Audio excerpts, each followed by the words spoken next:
mean, years ago, I think it might have been Harry Cannon who talked about student affairs as the moral compass of the campus. And, I think if we spin out some of these legislative proposals, it's going to significantly limit what folks in student affairs can do, and what we know is the right thing to do. Yep. And not just because it's a moral compass issue, but because we have years of educational research and years of people in the trenches doing the work who know better than politicians about how to create educational environments where all students can be successful.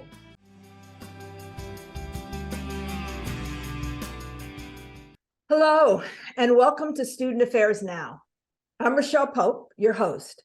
Today we have planned a special conversation with another student affairs legend, Susan Robb Jones. Susan is an emeritus professor in the Higher Education Student Affairs program at The Ohio State University. And prior to rejoining the faculty at Ohio State, she was an associate professor and director of the College Student Personnel Program at the University of Maryland at College Park. She's published a number of books, many of them ubiquitous to our field. Student Services, a Handbook for the Profession, affectionately known as the Green Book. College Student Development Theory, using critical frameworks, to name just two. She also has more than 30 book chapters and just numerous journal articles, mostly in our top tier journals, including the Journal of College Student Development and the Journal of Higher Education. She's also received many of our profession's top awards, including this year's 2023 Lifetime Achievement Award from ACPA. So this should be a great conversation. Student Affairs Now is the premier podcast and online learning community for thousands of us who work in, alongside, or adjacent to higher education and student affairs. We release new episodes every week on Wednesdays. And find details about this episode or browse our archives at studentaffairsnow.com. Today's episode is sponsored by Simplicity, a true partner. Simplicity supports all aspects of student life with technology platforms that empower institutions to make data-driven decisions. As I mentioned, I'm your host, Rochelle Pope. My pronouns are she, her, hers, and I'm broadcasting from Williamsville, New York, near the campus of the University of Buffalo, where I serve as the Senior Associate Dean of Faculty and Student Affairs and the Unit Diversity Officer for the Graduate School of Education. I'm also a professor in the Higher Education program, and the University of Buffalo is situated on the unceded ancestral homeland of the Haudenosaunee people. Susan, let's get to you. I am so grateful for you joining us today, and I'm so ready for this conversation. Now, I know that you were rather reluctant to join us on Student Affairs Now because we were going to talk about you and your career, and especially as we place you in one of our Student Affairs Legends episodes. I know that you're uncomfortable with that label, but so many of your faculty colleagues, the HESA students, and both seasoned practitioners and those who are just entering the field see you as just that, a legend. We want to know more about your journey and learn from you and your experience. We've all been reading your words for years, and now we'd like to hear them. So let's just begin by hearing a little bit about your career, your journey, your leadership, and essentially just tell us about you. So spend a little bit of time telling us about how you got to the positions that you eventually ended up in and then ended up leaving. Retiring. Retiring. It's a great chapter. It's a great chapter. Thank you very much for having me. It's a privilege to be with you today, and I'm looking forward to our conversation. Let's see. I probably started on this journey like others, which was somewhat unintentionally. I had no idea that I could be an RA for life. After being an RA in my undergraduate years and thriving in that role, I went to a liberal arts institution in upstate New York I fought going to that institution because the guidance counselor at my high school said it would be the best place for me. And so that was a surefire indication that I should not go there. But darn it, she turned out to be right. And I thrived intellectually. I was a student athlete and I was an RA. And this will date me, but maybe that's why I'm a legend, because I'm still around long enough to recall that there were deans of men and women at a point in our history. And it was the dean of women at St. Lawrence who said to me, you know, you're really good in this role, and have you thought about graduate school? Which of course I hadn't. But I went to the University of Vermont for my master's program. And again, distinguished myself by working at Ben and Jerry's as one of the original ice cream makers, and would go to my master's classes with my Ben and Jerry's t-shirt with ice cream all over it. But I also, again, encountered incredible mentors like Jackie Gribbins and Jill Carnegie, who nurtured me and my a little bit of a rebellious spirit, and in many ways paved the way for me to begin to think about the kinds of contributions I might make to student affairs. So after I got my master's, I spent 10 years working as a student affairs practitioner before beginning my PhD. I started out in residence life. I still believe that anyone who works in residence life gains experience in the microcosm of the entire university, and that it's absolutely invaluable training, whether you stay in residence life or not. So I started out there, and then I went to a small liberal arts college in Burlington, Vermont, and held just about every role that there was in student affairs. When you're at a really small college, you wear many, many hats. And when the president realized that there were things I could do, then she would just pass that off to me, which included being the tennis coach for a period of time. But again, outstanding training. And when I look back, I think my experiences in liberal arts institutions really shaped who I became as a teacher, what I valued in educational environments, the importance of creating community, and so on. I then decided that it was time to pursue my PhD because I thought I was going to be a vice president for student affairs, and I went to the University of Maryland, where I once again encountered amazing people. It was like after working for 10 years in the field, at most recently as the dean of students, when I went on to start my PhD. Being in my PhD program was like being on an intellectual vacation. It was incredible. You know, when my phone rang, I didn't have to worry that it was the president, the police, or someone's parents. So I thoroughly embraced that opportunity, and originally thought I was going to run in, get my degree, and run back out into the field of practice. But because of the people with whom I worked at Maryland, I began to think about what it might mean to be a faculty member. And so I began my faculty career after then, 14 years after my master's program, with a good amount of professional experience, and went to Ohio State, where I was a faculty member, but I also was the director of the Student Personnel Assistantship Program, that's fondly referred to as the SPA program. And no, there are no pedicures or manicures offered, but there are so many incredibly loyal SPA alums. I think you know one very well, Rochelle. And it was really an honor to direct that program. So I had somewhat of a unique faculty role initially, which was I had some pretty significant administrative experience, and I was in the classroom teaching and advising. What that administrative experience required of me was because I was overseeing all the assistantships, I needed to develop and maintain really strong relationships with the student affairs folks at Ohio State. So I felt like that really helped me keep in touch with the realities of student affairs practice. Mm-hmm. And I think that ultimately made me a better teacher.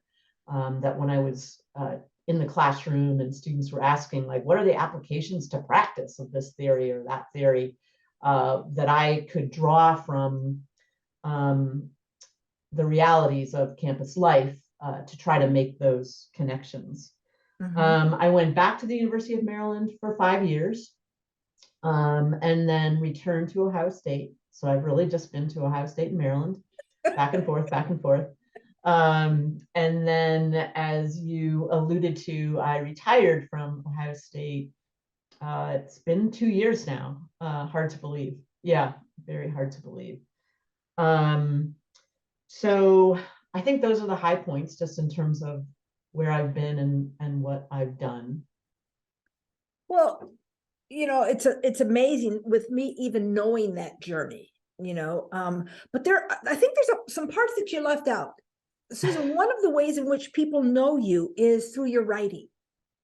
And there are a lot of people who write. There are a lot of people who are professors who write, but the pieces that you wrote and that you've contributed to are so deeply ingrained in our profession. How did you move from being this really solid administrator to getting a PhD, thinking you were going to be a vice president of student affairs or whatever, and moving into this scholar role that you have certainly, held that mantle quite well? And what do you think was that? What moved you into understanding that part of the faculty role so well? Let me answer that in two ways, because I think understanding that part of the faculty role actually took me a while to figure out. But the first way I would answer it is that I have always loved to write. As a young child, as a kid, I loved to write, and I expressed myself through my writing. I was very much of an introvert. Some people find that hard to believe, but I found a lot of joy and sort of sense making about my own, who I was and who I was becoming, through writing. And I had really good English teachers in high school. In fact, I still have the paper that I wrote in 8th grade where I got an A/F, and the teacher wrote A for content, F for way too many commas. So, to this day, I still think about when I put a comma in a paper.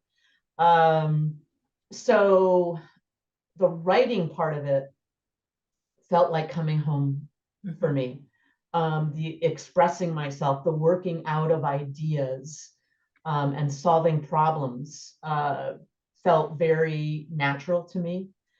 And again, at Maryland, I had an amazing group of faculty with whom I learned, and who supported my engaging new ideas for the field, newer ideas. When I first went to Maryland, I started taking women's studies classes and had a class on race, class, and gender with Bonnie Thornton Dill. So I was like putting sociological ideas together with student development. And, no one said to me like, yeah, no, those don't work. Those aren't meant to, you can't put developmental theory with Black feminist thought. You can't put those things together. No one said that to me. So the writing part of it, always, I love to write. I have always loved to write. And I loved that I got to write as part of my job.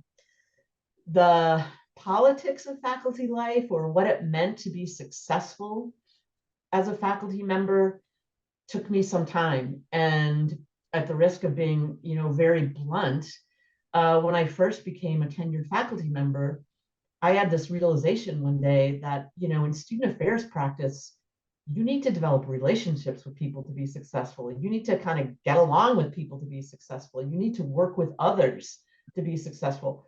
You can be a really successful faculty member without being nice or without getting to know any of your colleagues, and working in a very insular, isolated environment. And that was not me at all. And so I had to figure out a way that I could be successful in that environment, while staying true to who I was. Now, I think the benefit of having the years of experience that I had prior to getting on the tenure track was that I could say, hey, I'm good at some other things too. So if this tenure thing doesn't work out, I can return to being an administrator, which I didn't not like. I just kind of found my way into faculty life. So, even though you noted that I've been prolific in my publications, I actually think of myself as somebody who was slower in my production of writing. I was never somebody who, and maybe it was because most of my research was qualitative in nature, but I was never somebody who was just like churning out pieces, because I knew people were going to count the number of publications that I had when I went up for tenure. I just wanted to do the research and write the articles that were meaningful to me for whatever reason, and also that I hoped stood some chance of making an influence on the field in important ways. Sure. Yeah, that makes so much sense and resonates so much with me, so much of what you said.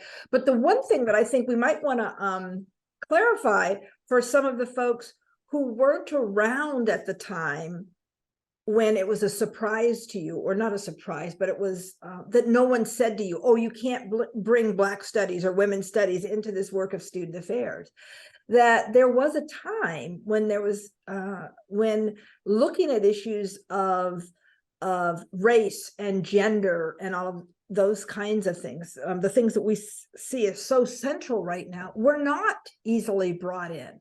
We're not considered part of the core curriculum. And so I know that we would have some students on here listening, or some early professionals who weren't part of that, who didn't know that. And that we were really pushing boundaries to say, this belongs here. And we can't understand the experiences of students without looking at these other areas. Yeah. I think you're absolutely right that, probably when you and I went through our master's programs, we learned about Perry and Chickering and Carol Gilligan, and maybe we were, at least when I went through my master's program, Bill Cross and Janet Helms, the folks who soon, like the next move, I think, they hadn't published yet when I was in my master's program.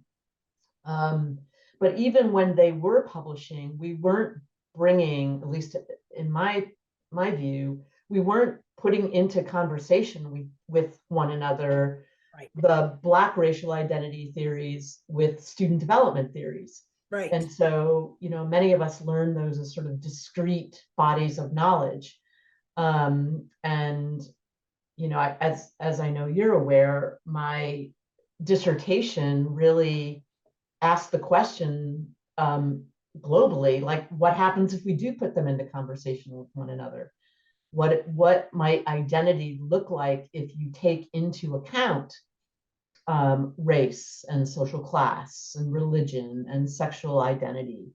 And once again, I was very fortunate to have a dissertation advisor who said, yeah, go for it. Like, let's pursue this. But we tend to view things in more discrete ways. Whereas, now I think we maybe even have lost some of the earlier ways of approaching student development and think, of course, you have to look at these things all together. Right. And, for me, and I think we've had this conversation, that my issue with that is I think that's wonderful what we're doing now, looking at it all. But I believe that our focus on student development theories is only now focusing on identity theory to some degree. We're forgetting to look at the cognitive development, how we haven't done enough work there to say, what are the differences? How is this connected here? Or some of the other, what Bob Rogers used to refer to as the families of thought, right? Yeah, right. But that's a whole conversation for another episode, which we probably should do on student development. What is it? Where's it going? And all of that. So I listened to you talk about how you came up in the field. I listened to you talk about your surprise that this was actually a field that one could stay in and all of that, and your teaching and your scholarship. And so I have to go back to this original thing, that you being so uncomfortable with the moniker of legend in student affairs. And I guess I want to know, what does legend mean to you? And if not you, who? Who are those legends in the field? Who would you consider? And I just want you to know, we have a very broad definition of legend. People that have made a difference. You got a Lifetime Achievement Award. Now, that's not the reason you're here because of the Lifetime Achievement Award, but because of this lifelong service to this profession. Yeah, well, I appreciate it. And I don't want to, dismiss the honor, really, of being identified as a legend. I guess maybe it's as simple as, I don't think people should identify themselves as legends. I think other people should identify. It's sort of how I feel about allies. Like, I don't think I should put myself out there as I am the greatest ally. I think other people should be the judge of that. I do hope and that I have made a contribution. I mean, I think I grew up in a way where I was educated to believe that that's what you do, is you try to make the world a better place for others. And so I do appreciate that I have been able to introduce some, which probably now aren't viewed as new ideas, but at the time I was able to introduce some new ideas to the field. I was able to perhaps promote some conversations that weren't happening prior. I know at Maryland, I was one of the first doctoral students to do a qualitative study. So again, I kind of grew up in this environment where if it's not statistical analysis, it's not of value. And I think I was able to show other faculty colleagues that the worthiness of qualitative research.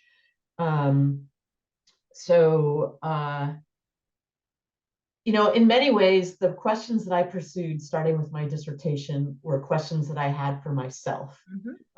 So I am a firm believer in Lee Kneffelkamp's comment that she made so many years ago, that all research is autobiographical. Right. I pursued this question about multiple identities because I didn't see myself in the theories that I was studying in my master's program. And then again, I was just in this great intellectual environment at Maryland where I could go and take classes from somebody like Bonnie Thornton Dill or Patricia Hill Collins. So I have just been very fortunate that I've been surrounded by people who encouraged me to bring these ideas forward. Yeah, I think that's an amazing thing that our profession does, is it says, well, I love, one of my colleagues asks this question all the time, Nate Dunn-Barnett. He doesn't ask our students, what do you want to do? Or what area are you interested in? What functional area? He says, what difference do you want to make? And so I just love that question, that's what this profession is about. What's the difference we want to make and how do we make it? So speaking of difference, who is that someone or someones, put as many people out as you want, who made a profound difference for you in this field? Well, I guess not to rerun my biography, but I had parents who valued education above almost all education and family. And so I was very fortunate to be in great educational environments my entire life. I mentioned the Dean of Women, Ginny Schwartz at St. Lawrence. I learned so much from her. And as I mentioned, was encouraged. I think in terms of my career, the person that had a huge influence on me was my dissertation advisor, Dr. Mary Lou McEwen. Yeah. She was the one at Maryland who turned the corner on what got taught in student development theory classes. And I think she made a huge contribution to our field in doing that, and many people emulated her work in that regard. She, as I mentioned, she completely supported my foray into this idea of multiple identities. One quick funny story: when I was taking my doctoral comprehensive exams, we have a question that addresses what you say your dissertation focus will be. And the question that she gave me was about multiple factors of identity. And I sat in that room, I don't know, it felt like for hours, like, factors, what in the world? Like, this is not a factor analysis. Like, what does she mean by factors? So I probably had like a little mini meltdown, talked to myself, wrote my response, and then I submitted my first chapter to her on multiple factors of identity. And she writes back this comment: "What do you mean by factors?" It's like, oh my gosh. Like, I was like, okay, now I see how this is going to go. But there's no doubt in my mind that I would not be who I am as a faculty member. I would not have kind of gotten started writing and publishing if it were not for her mentoring and encouragement and support. Yeah. Mary Lou is, another one that we should have on here as a legend. You should. She is a legend. She is a legend. I'm a mini legend compared to her. we stand on the shoulders, Absolutely. legends, right? So yeah. Okay, so we've talked about how you've retired now for 2 years, and that blows me away because it still feels like this is your first semester, retired.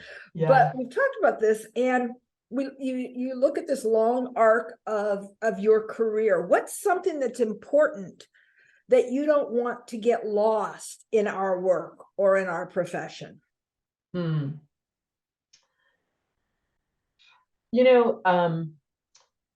you know, I am a bit of a history buff, in the sense that I think we have to pay attention to history.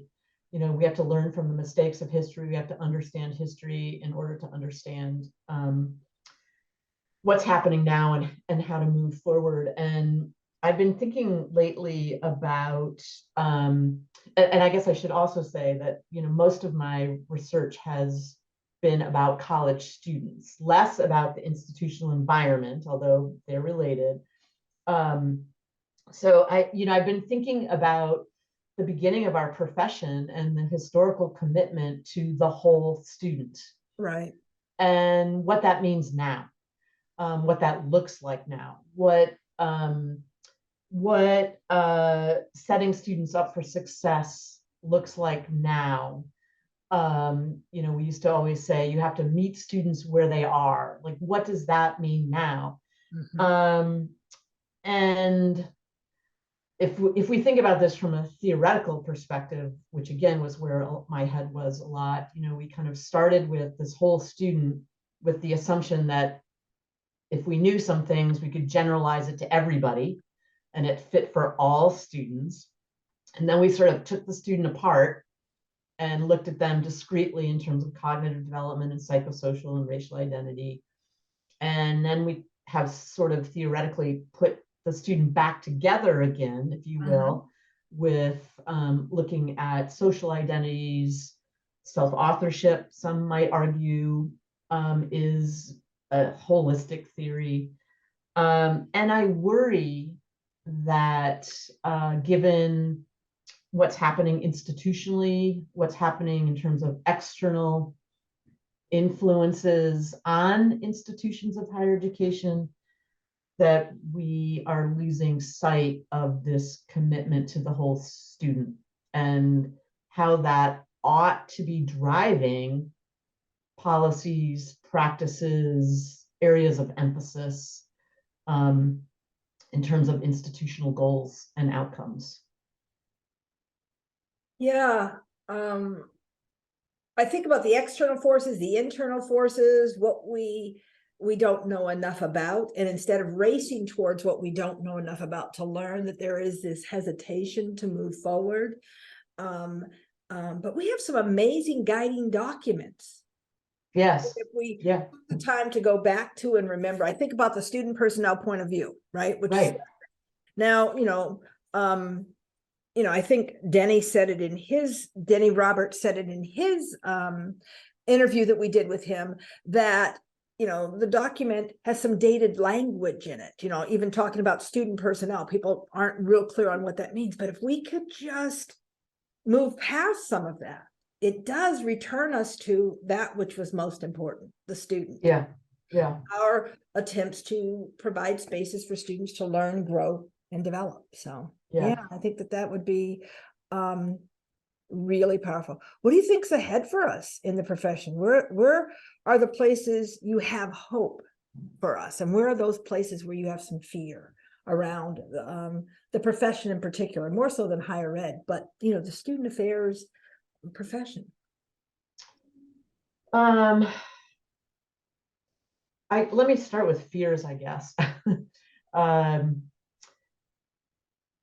I guess since I'm retired, I just can say things more boldly than I might have said them before. But I really worry that some of these external influences on higher education, like governors picking presidents and boards of trustees and reviewing curriculum, is going to take us away from this commitment to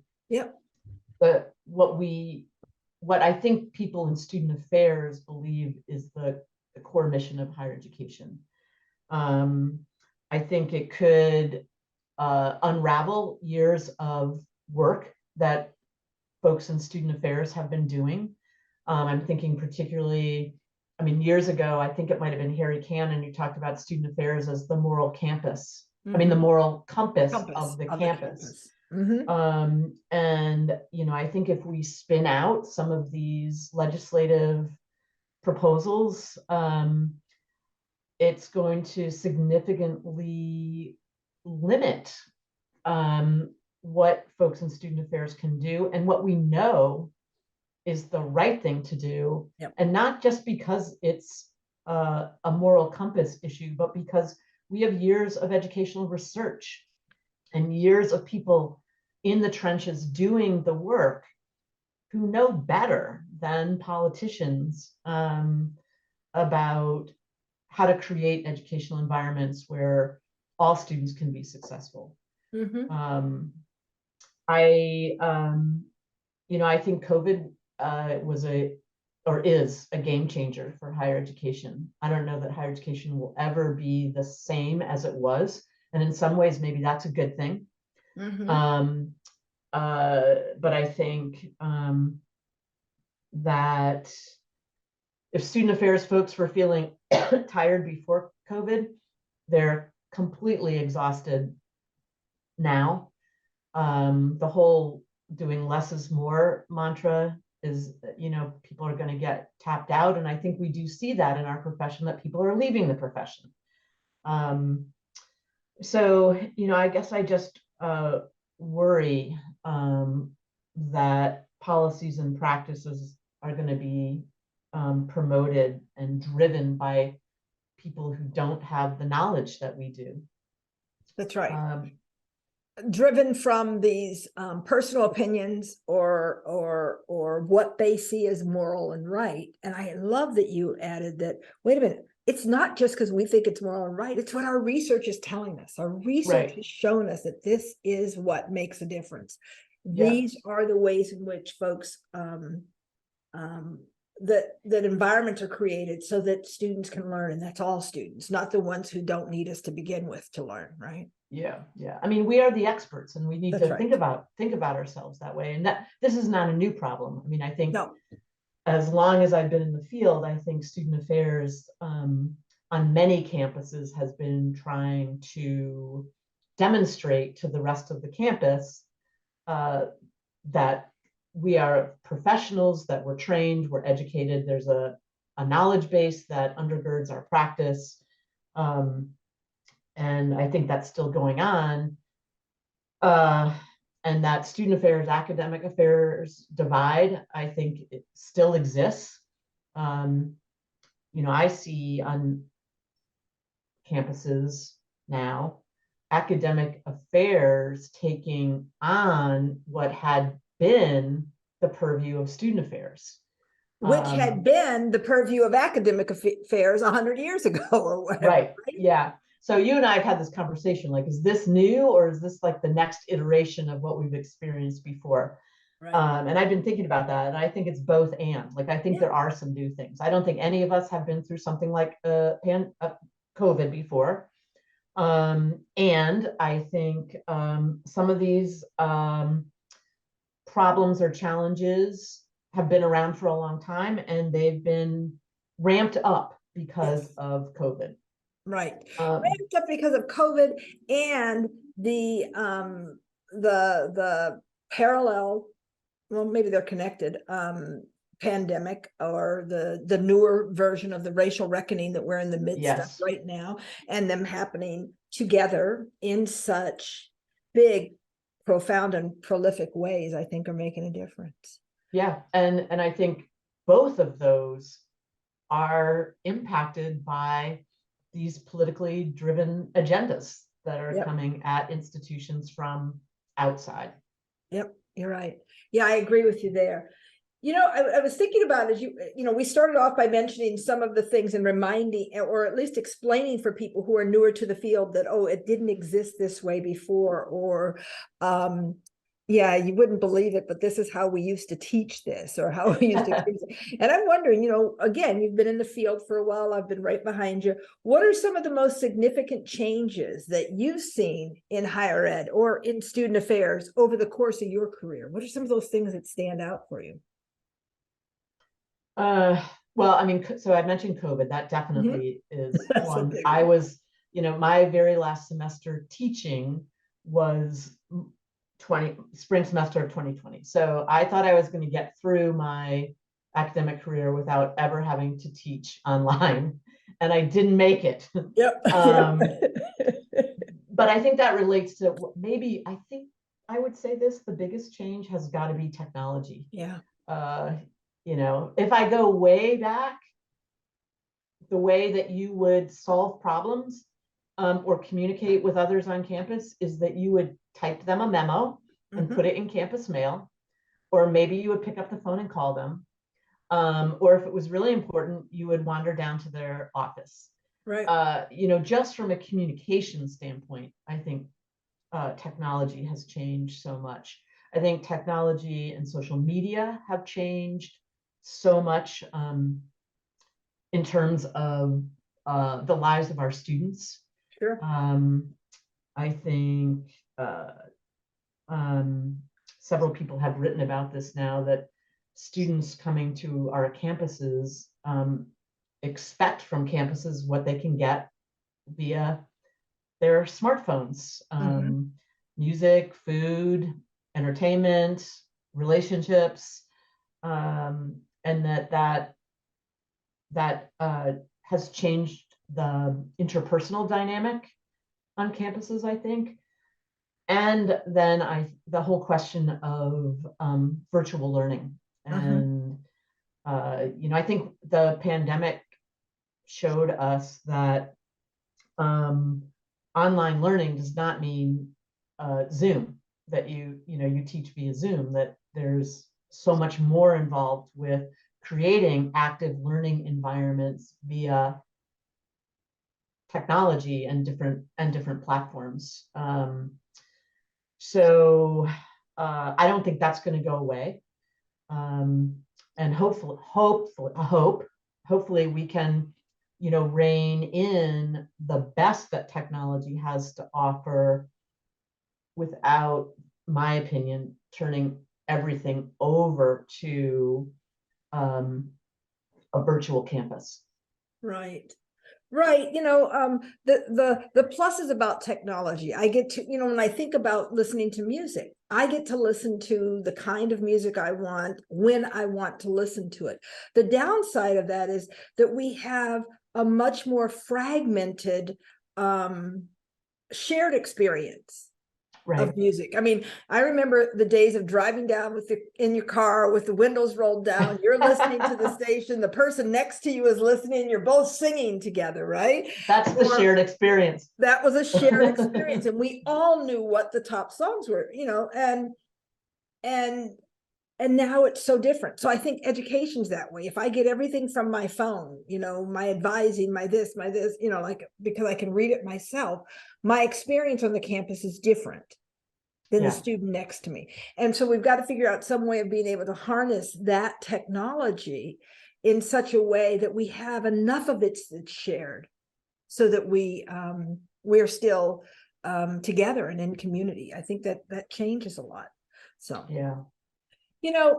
I have to tell you, we are winding down in terms of our time. We're just about out of time for this podcast. And so I'm wondering, is there anything else that you'd like to offer, anything else that you'd like to say, perhaps something that you've been thinking about or that's troubling to you or pondering? I know we hit on a couple of those, but I want to see if there's anything else that well, I think I probably led with fear more than hope. So maybe I want to end by saying that I have always believed, and I continue to believe, that the folks who go into student affairs are people who want to make a difference on college campuses and want to make a difference in the lives of students. And that those are the people, often when somebody looks back on their college experience, it's those student affairs educators that they identify as making a difference in their lives. And that I have a lot of hope for the future when I think about the values and the commitments of our field and the people who enter the field.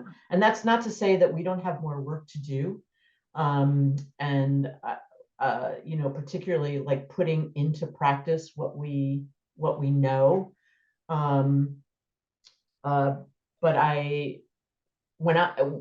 all my years of teaching, I would always end my classes thinking, I have hope for the future, because these students in my classes are bright, they're inquisitive, they're asking good questions, they want to make a difference.